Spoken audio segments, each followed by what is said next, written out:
নমস্কাৰ, মোৰ শ্ৰদ্ধাৰ সমূহ ব্যক্তিলৈ এই ভিডিঅ'টো মই আগবঢ়ালোঁ। আপোনালোকে বিবেচনা কৰিব বুলি মই আশা ৰাখিলোঁ। এইটো হ'ল আপোনালোকে গমেই পাইছে পছৰে মিলনপুৰৰ পৰা ইমামি যোৱা ৰাস্তা।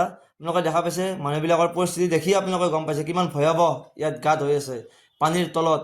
মানে কোনেও গম নাপায় কোনপিনে ডেঞ্জাৰ গাত হৈ আছে।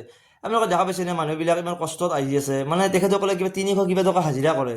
মানে ৰাতিপুৱাই আহে, চাইকেলখন লৈ আহে, কিছুমানে মাইকীবিলাকে আহে গাড়ীত, বেটেৰী ৰিক্সা ইফালে পাৰ হৈ নাযায়, বেটেৰী ৰিক্সা ইফালে তেখেতসকলক নুমাই দিয়ে।